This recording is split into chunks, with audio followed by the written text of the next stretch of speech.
Narad Bhakti Sutra. I'm sure you all are enjoying this, even though this is not a very popular book or a scripture, but Bhagat can find a lot of ras in it. Okay. So if you remember in verse number 46, Naradji said, who crosses Maya? Who really crosses Maya? Because this is what we need to do. We need to learn how to cross Maya. Then he is giving us 12 different practices to practice, to become proficient in it. He says, he who gives up all attachments to sense objects, number 1. He who serves the great masters, because when we serve, humility comes. He who renounces all sense of possession in himself. Because when we think something is ours, we get attached to it. And here we are supposed to cross Maya, cross the sense of possession. Then continuation of this in verse number 47, he says, he who keeps himself in a solitary place of quietude. He who plucks off his bondage with the world by the roots.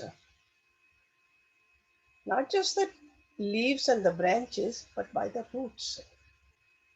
The word he used for roots is unmulyati.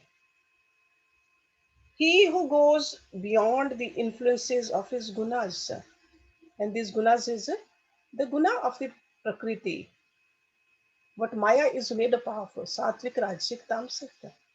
And he who renounces all his anxieties for acquiring and maintaining.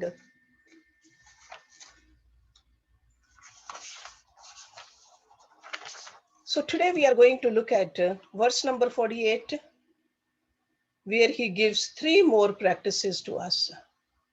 Number 8, number 9, and number 10. Ya karam phalam tyajati, karmani sanyasyati, tatha nirdvande bhavati. Ya means who? Karam phalam, fruit of action. Karam phal. Tyajati, gives up. Karmani, egoistic activities. Sanyasyati, renounces. Tata means thereby. Nirdvande, free from pairs of opposite. Bhavati means becomes. He who relinquishes the fruits of action, who renounces all egocentric actions, and thus becomes free from the play of the pairs of opposite. So in this sutra, after emphasizing relinquishment, the tyag, and renunciation, which is sannyas, the third condition is being declared. Whoever he be, he who relinquishes all fruits of actions, karamphal. So don't look at the karamphal with a literal world meaning as a fruit of action. The real import of this word is that one who detaches oneself from all anxieties to enjoy the fruit of his present actions. Fruits which will only come at a period of time. So anxiety, because most of the time, even while doing the action, all we are doing is what I'm going to get out of it. We get anxious. So let go of that anxiety. So activities are not supposed to renounce, or it's not the fruits which we are supposed to throw away. No. This is a mental practice. And karmani sannyasati, relinquish your I do mentality in all the activities. In other words, renounce the egocentric impulses prompting the activities.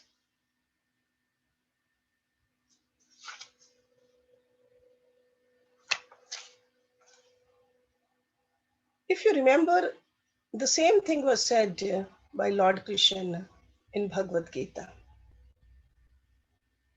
In the 18th chapter, Arjun asked this question: what is the difference between tyag and sannyas? Lord Krishna said that renunciation of the fruits of action is called tyag.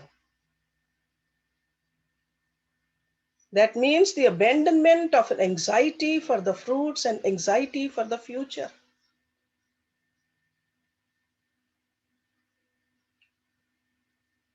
Lord Krishna said, sages understand sannyas to be the renunciation of works with desire, and the wise declare the abandonment of the fruits of all actions as tyag.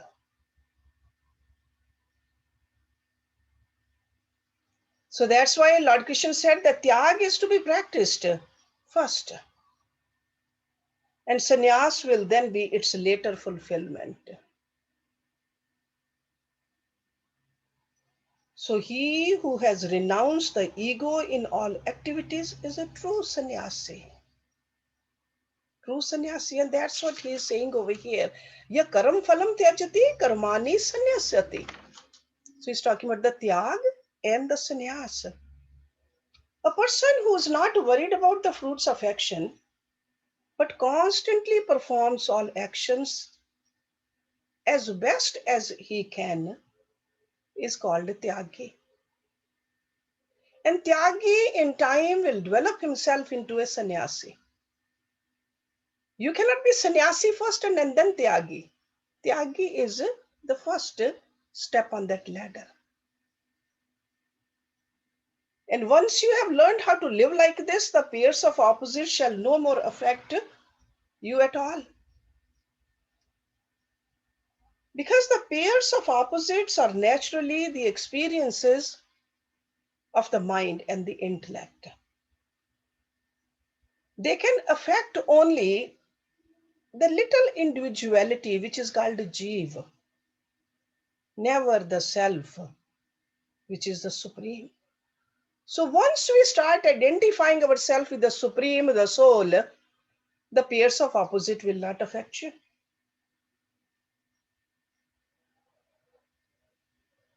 You are not yourself contacting or working in the world through anxiety for future results, because vasanas are not there anymore. To such an individual, the nirdvandha state is natural.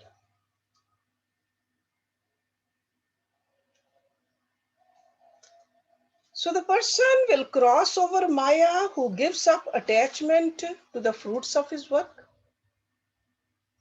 In other words, he does his best, but he's not attached to the result. It's not that he's not doing the things properly. He's not attached. And how does this really happen practically? He offers fruits to the god. That is the easiest way. Doing everything for the pleasure of my lover. That is the instruction Narada is giving it to us. We are tiny part of him. Our job is to support God. We belong to him. So everything we offer to him. And how do we test ourselves? On day-to-day basis? Am I accomplishing this or not? When the results of our actions don't turn out to be the way we want, if you still don't get disturbed, because you did it for him, the result didn't belong to you anyway. It's his result. You did your best. You put 100% into it. While doing the action also, you were not anxious about it. You did it skillfully, lovingly. selflessly, and whatever the result came, it's not yours. If the result is good, still no jumping up. If the result did not come the way you wanted it, or the way people say it's not successful, still it doesn't disturb you. We should always remember what Lord Krishna said in Bhagavad Gita, that our duty is to do only the work. Karmanya eva adhikara aste, na phaleshu kadachan. So this is how a Bhagat acts in this world. And slowly you will see that dualities, they will fade away. You will develop a firm resolve. This happens automatically without any effort. So the three things we learned in this verse number 48, relinquish the fruits of action, which is a tyag, renounce all egocentric actions, sannyas, and become nirdvandhi, free from the play of the pairs of opposite. Now in next verse, he is giving us two more practices to practice. Ya vedan api sanyasyati kevalam avichin anuragam labhate. Ya means who? Vedan, Vedas. Api means also sanyasyati, renounces. Kevalam, pure. Avichin, anuragam. Avichin means unbroken. Anuragam, continuous love. Labhate, gains. He who renounces even the Vedas and gains a pure, unbroken flow of devotion. This is a pretty strong statement, very drastic. Reject the Vedas. What is he saying? We got to understand this in the proper context. Again in Bhagavad Gita, also in the second chapter, 45th verse, Lord Krishna said something like this. Tre gune vishya veda ni tre gunyo bhav arjun. Nirdavandho nitye sattvasto niryoga kshem atamvan. So this is said in the context of the Karam Kand, the rituals, the social duties. And the same message was towards the end of Bhagavad Gita, Sarva Dharman Paritajya. It's a pretty deep philosophy. Two kinds and two levels of duties we have. Bodily duty and spiritual duty. Bodily duty is called apardharam and spiritual duty is called pardharam. Most of the people, even when they are doing the Karam Kand, they are doing it for the pleasure of the apardharam. To gain something for the in this world, whether it's at a related to our family or our body or our wealth or our status, that is apardharam. So Vedas also tie these people with some social duties. Whole set of rules are there. But when a Bhagat becomes to that level where God is the only thing in mind, then let go of the lower duties. Normally what happens, we let go of the higher duty for the sake of the lower duty. Over here, Narada is saying, let go of the lower duties for the higher duty. This is what really means he who renounces even the Vedas, the Karma Kand. Because the goal, the paradharam is to love God.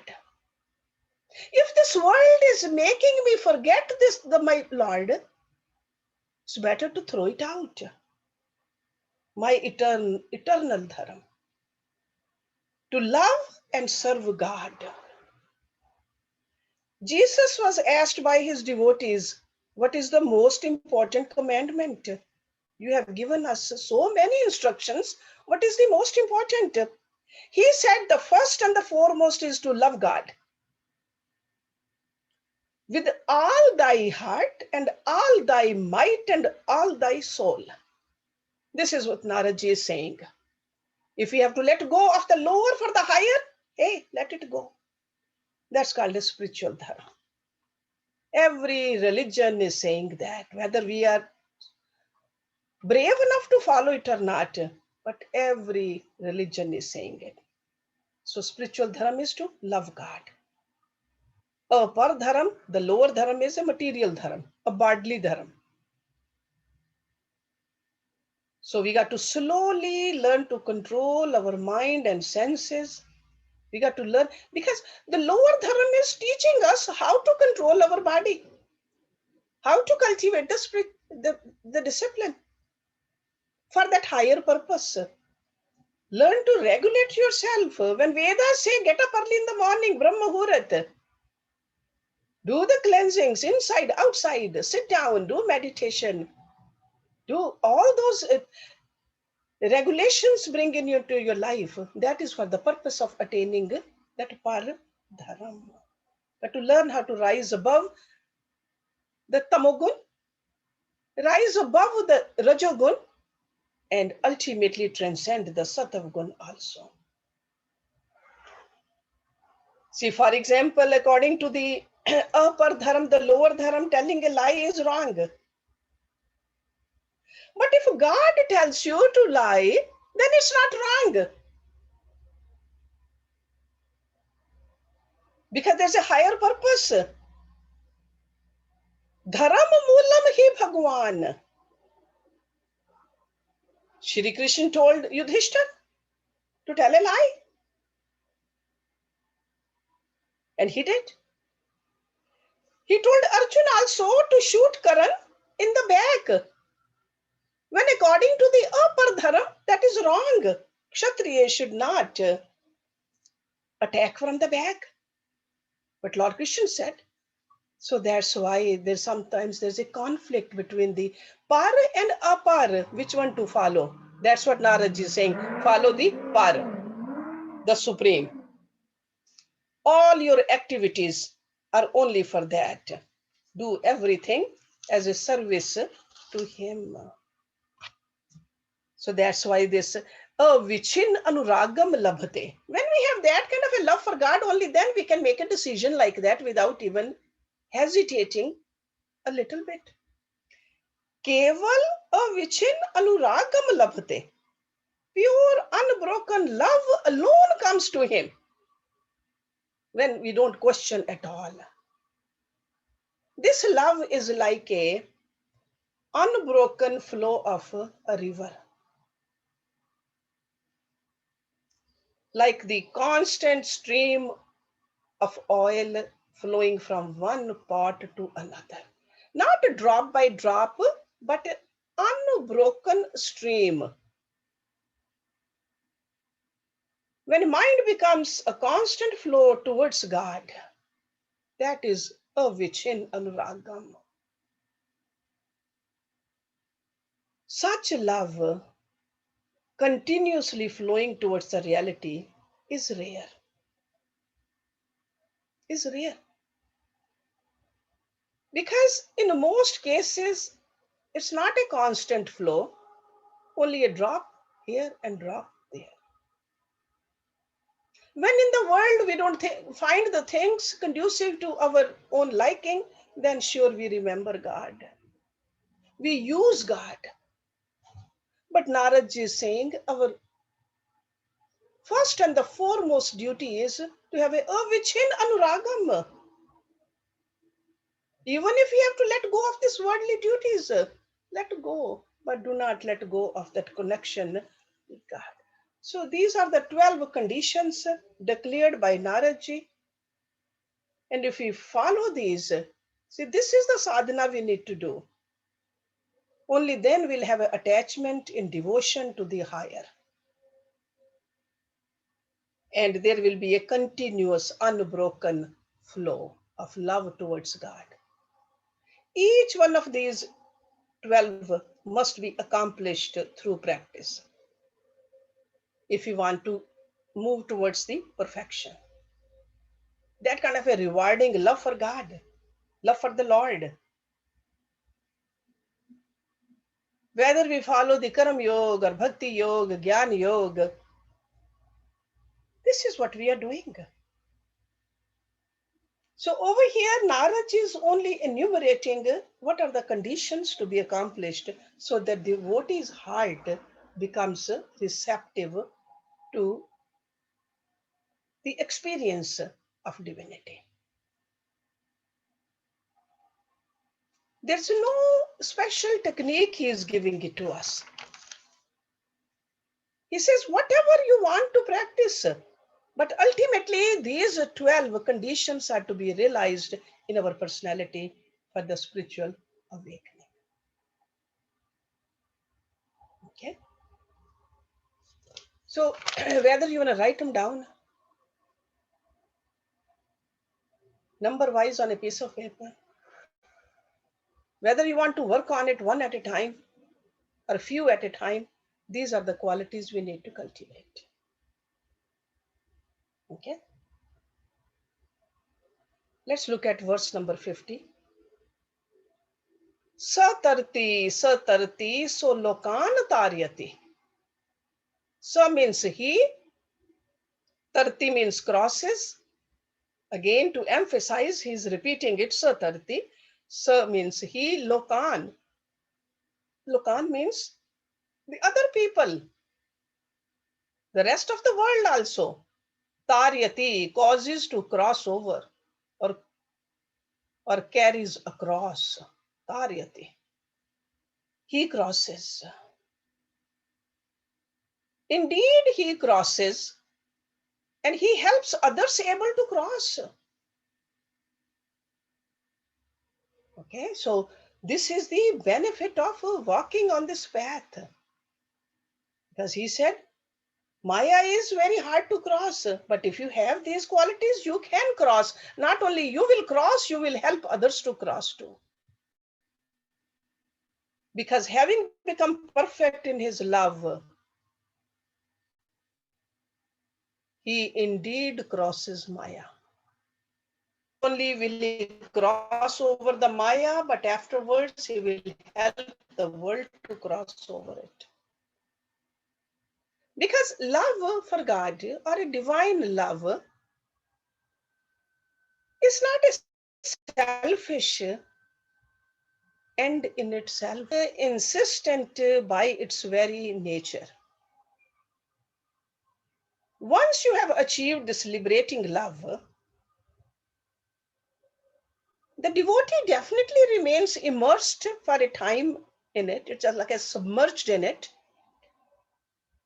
and breathlessly drowned into its ecstasy. But when he comes out of it, he wants others to feel this ecstasy too. It's like a love for all, feeling of oneness, not just I have gotten it and I am there and others should not know. The feeling of oneness, then these kind of great people, they help us also. So Naraji is challenging that a person who does all this will cross over the material ocean and he will help others to cross over. Buddha said, a person who has gotten nirvana has two options. He has nothing to do. That means relish within himself, or he helps others to get enlightened. That's why Buddha, after getting enlightened, what did he do? Traveled everywhere, helped others. So same thing Narad is saying. Sure, there are some people in the first category. Maybe first they need to understand it fully. Those are called bhajan anandi. Okay. Then there's a seva anandi. They just want to do seva. They want to help others.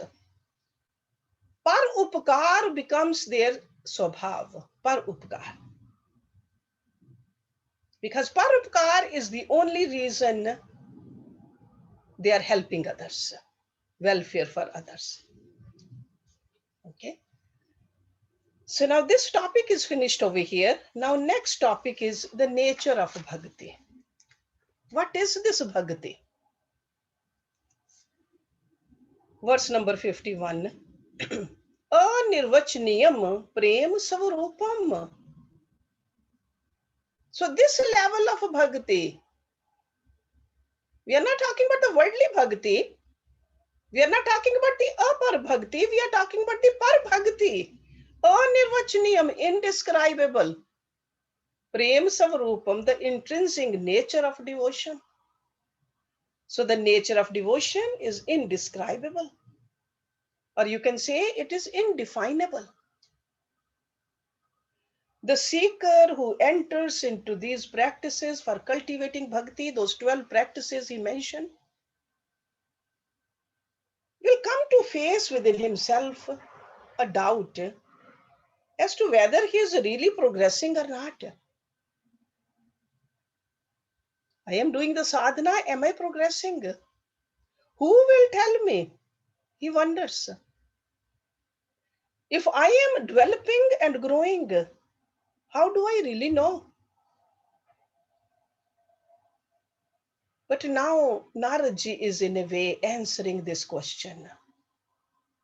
He says the nature of this love, the characteristic of this devotion cannot come within the embrace of language. It cannot be defined. It cannot be explained. It's really a regal sway which is beyond the limits of language. That's why he says, Anirvachaniyam. Then how can we know if our practice is working? Is our love becoming immaculate or not? What are the signs to show us that our efforts, according to Naraji, is taking us towards the proper direction? Because in the previous sutras, Naraji was describing sadhana bhakti, karma gyan, bhakti yoga, ashtang yoga, part of gyan yoga also. And in all of these, the common thing is bhakti. Without God's grace, you cannot attain Him.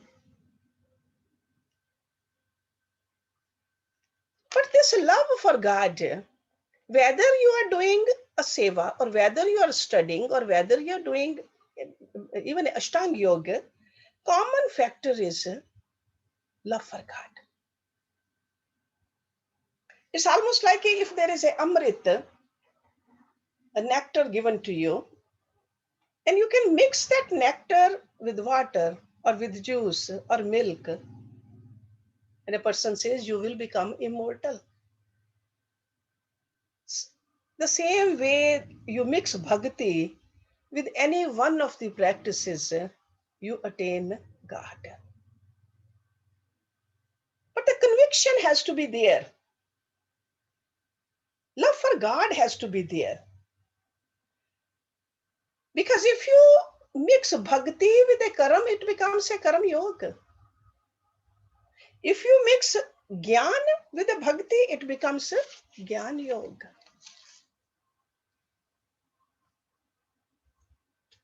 Primary objective is to love God.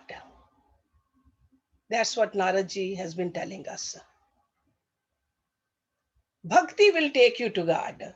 Bhakti will help you see Him. Bhakti will help you attain Him. And bhakti will help you to realize Him. But you really cannot put it into words. Anirvachaniye. Anirvachaniye. Then he says further to answer that question, Mook aswadan vat. Mook is a person who cannot speak, dumb. So like the dumb person's experience of delightful taste, like the taste enjoyed by the dumb. A person who cannot speak, no matter what you feed that person, cannot speak back, cannot tell you how does it taste. And that's why this love, this kind of a love, par bhakti, is indescribable. It is like a person who's born dumb, who has enjoyed the taste of some sweet. He cannot describe it. So he has the equipment to experience, but not the equipment to express.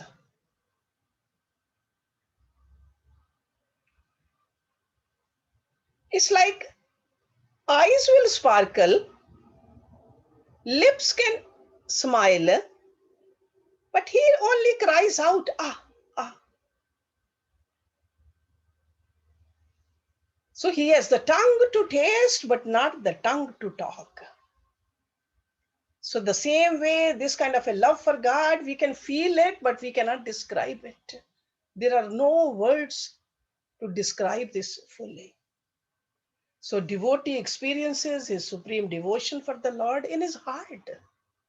That's where it's felt. But he has no vehicle to convey his transcendental experience to the world of listeners. No language is sophisticated enough to describe this kind of a love. No language. Because this experience is unique.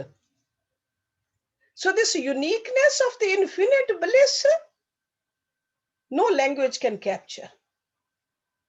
The sense organs, mind, and the intellect in us, definitely they are powerful, very powerful instruments to collect, to convey the world of experiences,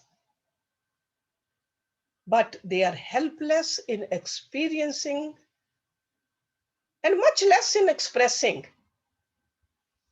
that which is the source of all these activities, the consciousness of the self divine.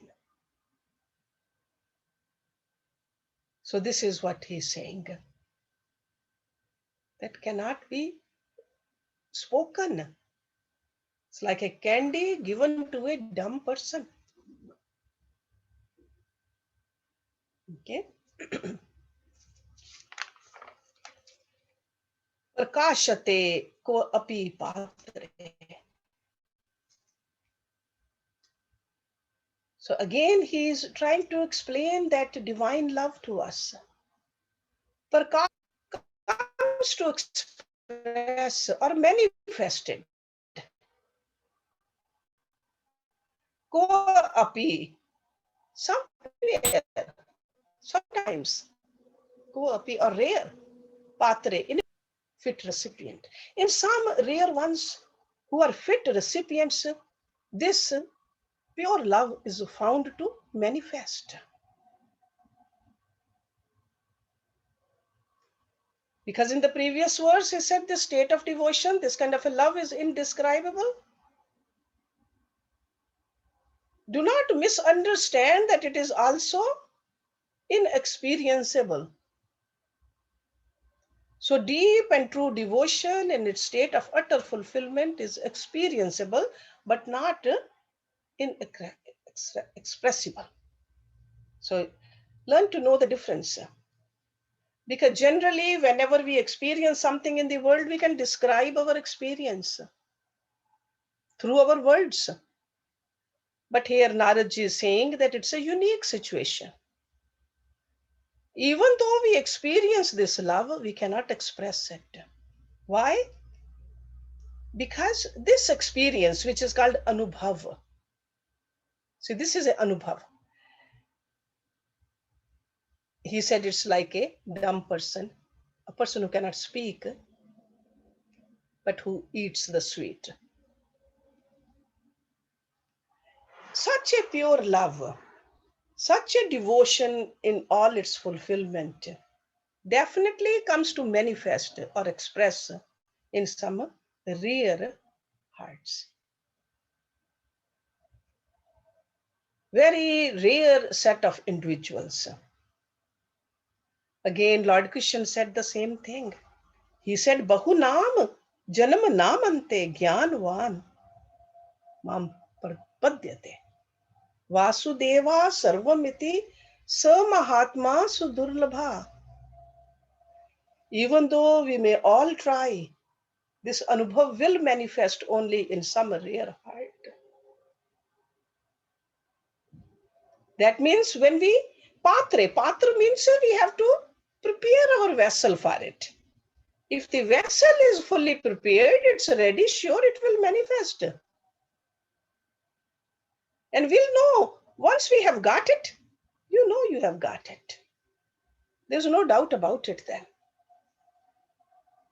Because once this identification with the higher self is complete, then there's no more any sense of separation between the seeker, devotee, and his lover. It's almost like the seeker or a devotee melts to become his love for his love. Own individuality is gone. But it is difficult. It's very difficult to let go of this individuality. But we should never stop trying. It is difficult. But this is what we need to do. And again, Lord Krishna said, if we have a faith in it, so this is the very first criteria we need to cultivate, Shraddha. Shraddhavan labhate jnana. So if we don't have a Shraddha, then definitely it's not going to work. That is a very basic thing we need. We must put forth our consistent and fullest effort. When we put our best effort, the Shraddha will increase. And with the help of this Shraddha, we'll gain the highest. So we got to do what we need to do. Okay? If we don't do our part and we are just sitting over here and God should do something for us, that is not Narada is telling us. So he is saying that this love, which I am talking about, manifests in rare souls.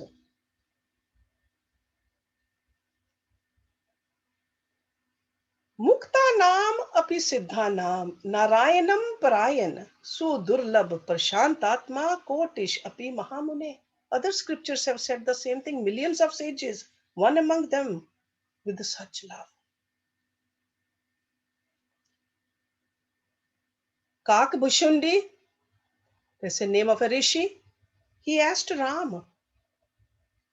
He said, that bhakti which yogis and munis look for, please give that to me. That bhakti. Normally we do bhakti to attain the world. Over here, this rishi is telling, oh, viral bhakti vishuddha tav shruti puran jehi gav. Jehi khojat yogish muni prabhu prasad ko pav. He says, I need only the bhakti, which everybody is looking for, the love for God. And why is this so rare actually? Because there is a prerequisite for this which is mentioned in the following sutra.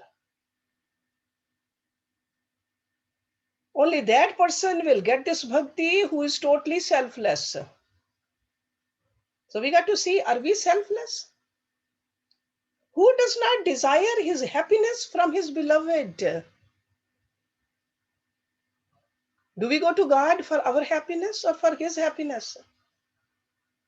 Who learns to love the beloved for beloved happiness? Who have loved the whole world for the sake of our happiness?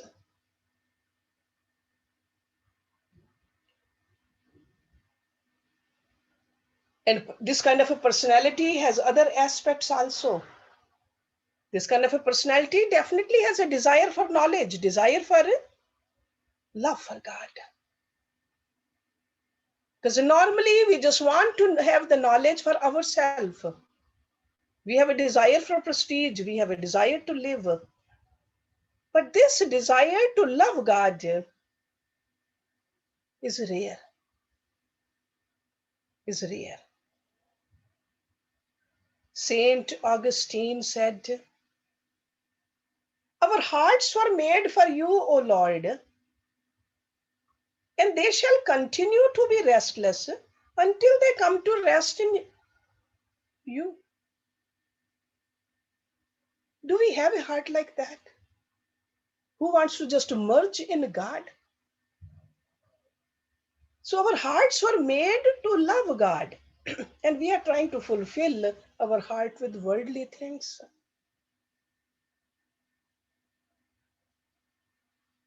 When the desire for yourself, your own happiness is what lust is. And the real love, God's love,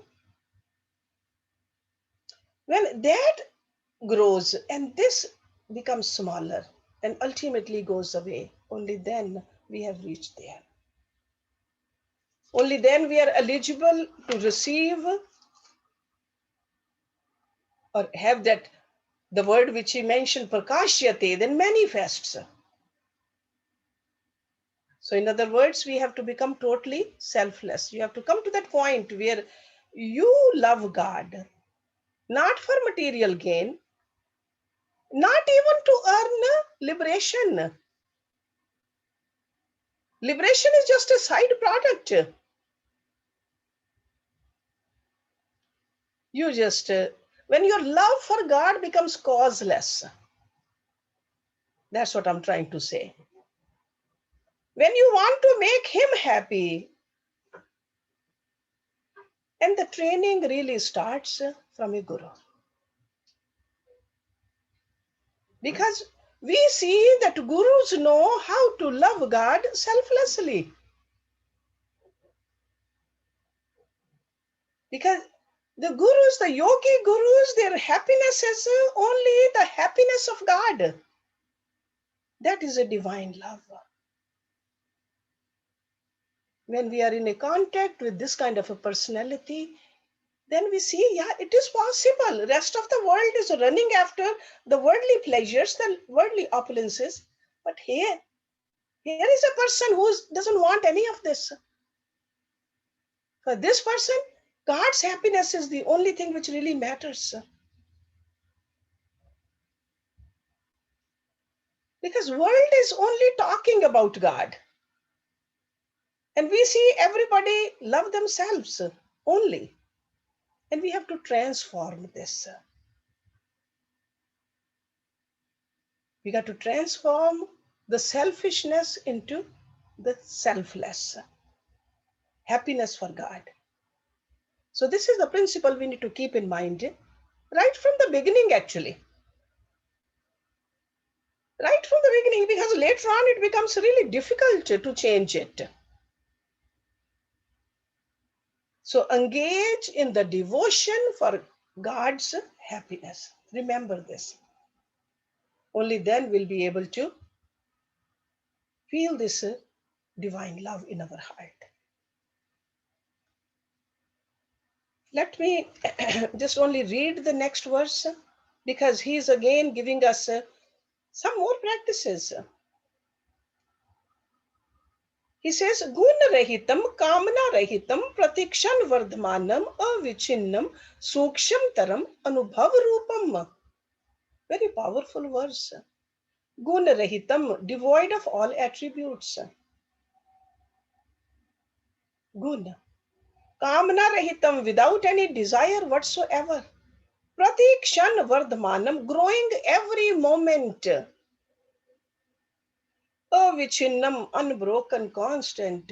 Suksham taram, supremely subtle. Anubhav rupam, of the nature of immediate experience. Immediate. Not immediate experience, but immediate experience. So this pure love, this divine love which is talking about, is without attributes. without the poison of desires. Kamana rahitam, every moment increasing, unbroken, subtlest of the nature of sheer immediate experience. So we'll talk about it next week, but you can see that how it is rare. There are only handful of the devotees we can name who reach to this level. We all need to, but we need to cultivate these qualities though. But the rare individual's heart alone, which is hungry for love for God, because it's subtler than the subtlest. So we'll talk about each one of these next week. Okay, so we'll start with 54. So Om Purnamada Purnamidam Purnat Purnamudachyate Purnasya Purnamadaya Purnameva Visheshyate Om Shanti Shanti Shanti Om.